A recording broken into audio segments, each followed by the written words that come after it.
ಸಿದ್ಧಾಶ್ರಮೋ Y ದೇವೋರ್ಥ ನಿತ್ಯಂ ಜ್ಞಾನಂ ತಪಃ ಯೋಗ ಪರಂ ವದೈವ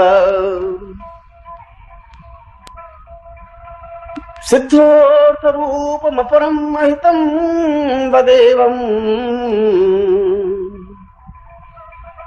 ನಿತ್ಯಂ ವದಾನ್ಯವದಿತಂ ಸಹಿತಂ ಸದೈವ. ಮತ್ತು ಭೌತಿಕತೆಯ ಪರಾಕಾಷ್ಠತೆ ಇಂದ್ರಲೋಕವಾದರೆ, ವಿಲಾಸತೆಯ ಪರಾಕಾಷ್ಠತೆ ಇಂದ್ರಲೋಕವಾದರೆ, ಆಧ್ಯಾತ್ಮಿಕತೆಯ ಪರಾಕಾಷ್ಠತೆ ಸಿದ್ಧಾಶ್ರಮವಾಗಿದೆ.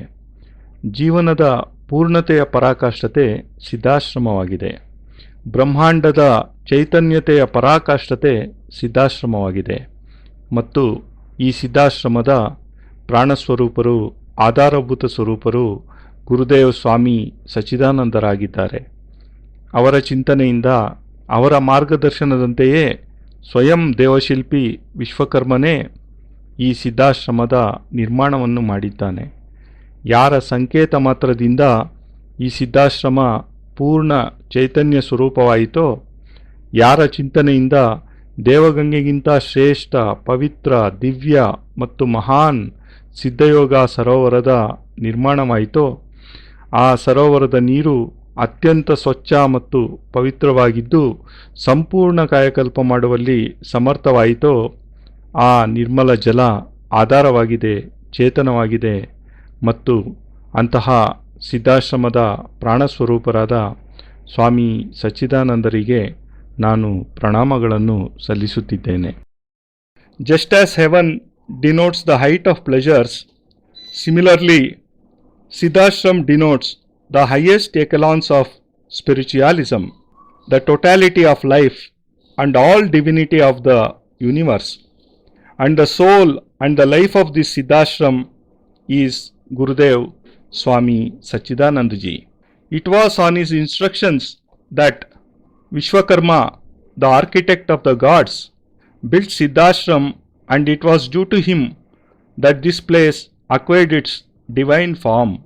It was he who created the Siddha Yoga lake, which is even more sacred than the river Devganga, and whose divine water can transform even old age into eternal youth. I bow down before the life and soul of Siddhashram Swami Sachchidanand Ji. Atmorvatevam Divyaswarupam Punyodvatam Vi Paramartharupam Karunyarupam Aparam Mahitam Vadevam Satchid Swarupam Pranamyam Namami.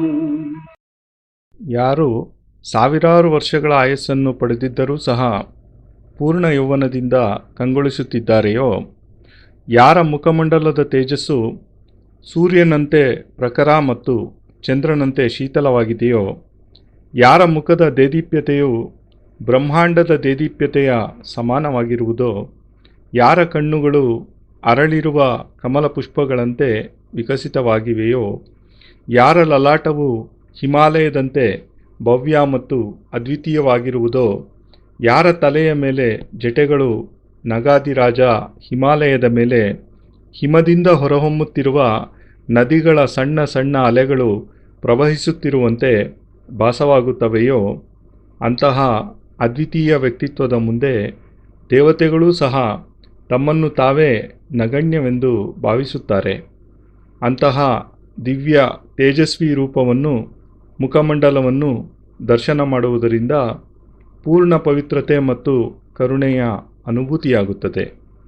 ಅಂತಹ ಶ್ರೇಷ್ಠತಮ ಯೋಗಿರಾಜ್ ಸ್ವಾಮಿ ಸಚ್ಚಿದಾನಂದರಿಗೆ ನಾನು ಅತ್ಯಂತ ಭಾವವಿಹ್ವಲ ಶಬ್ದಗಳೊಂದಿಗೆ ಪ್ರಣಾಮಗಳನ್ನು ಸಲ್ಲಿಸುತ್ತಿದ್ದೇನೆ. Swami Sachchidanand ji, who even after having attained an age of thousands of years looks young, whose countenance reflects the brightness of the sun and the coolness of the moon and the divine aura of whose face enlightens the whole universe. His eyes seem to be two beautiful lotuses. His forehead is prominent like the Himalayas. Long, dense hair flow down from his head as if small rivulets are flowing down from a snow-laden mountain of the Himalayas. Even the gods feel themselves inferior before such a unique personality. On seeing his divine face and the celestial aura around it, one is filled with a great feeling of sanctity and affection. I bow down and pray before the greatest of all sages, Yogiraj Swami Sachchidanand ji. కారుణ్య రూపమపరం చైతన్య రూపం ఆత్మోవతాం why పరమం స్వరూపం దేహోర్వతాం చ వదితం మహితం సదేవం ವಕ್ಷಸ್ಥಲೋ ಪರಿವಂ ಪರಿತಂ ವದೈವ.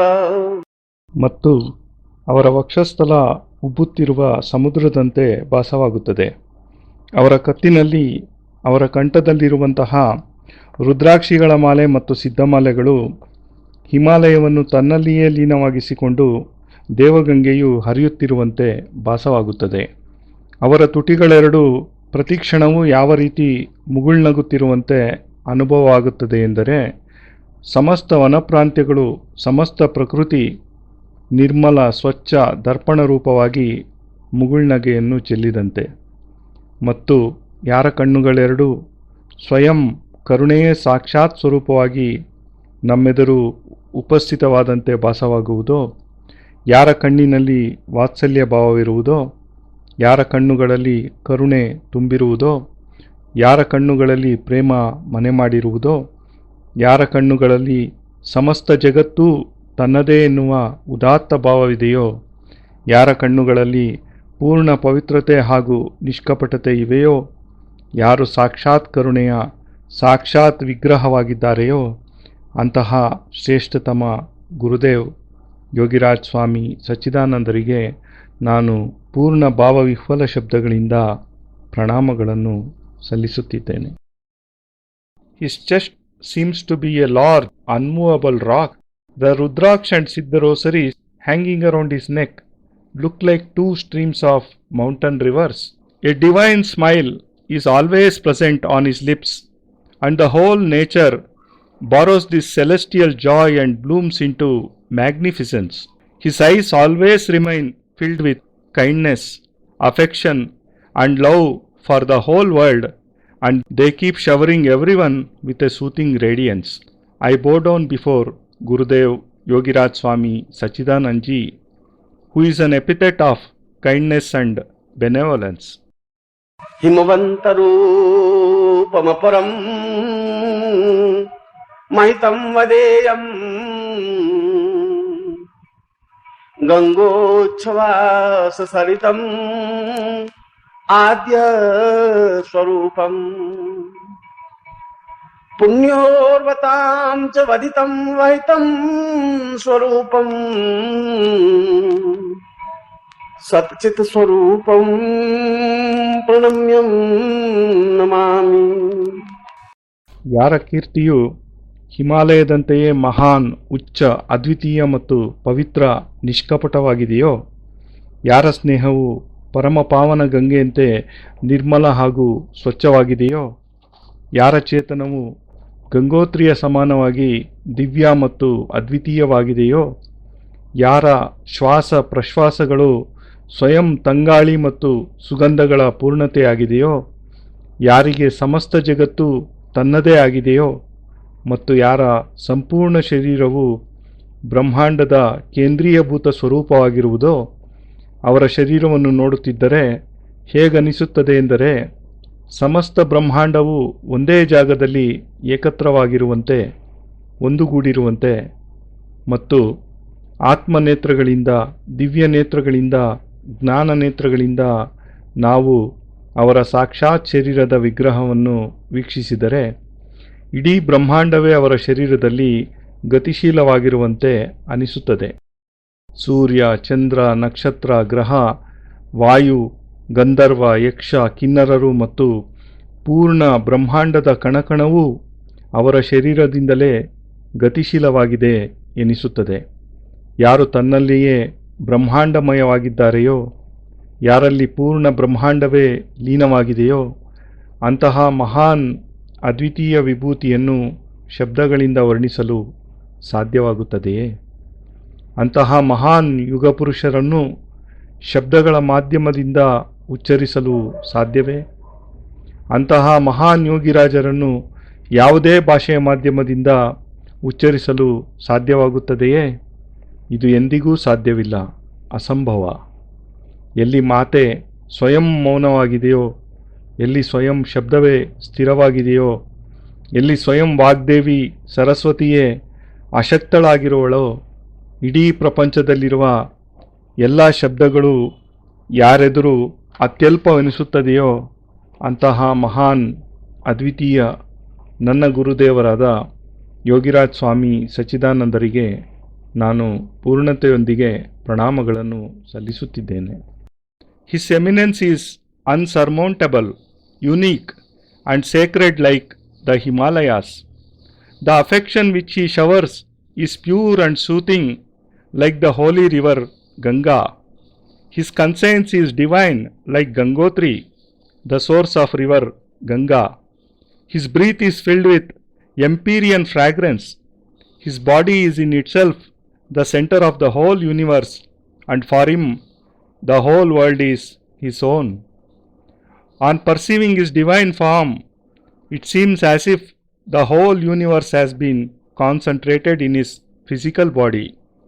And if we see his real form with the divine vision of our inner conscience, then we will find that the whole universe in a condensed form is present in his body and is in motion due to his infinite powers. The sun, the moon, the planets, the stars, the air, all gods, and each particle of the universe can be seen in his body. Can words be enough to describe such a great personality? Is any language rich enough to vividly elucidate each of his divine accomplishments? Believe me, this is not possible. I bow down in respect before Swami Sachchidanandji, before whom words lose their flow, the voice fails, even Saraswati feels herself incapable to describe him, and before whom all languages of the world seem dwarfed and imperfect.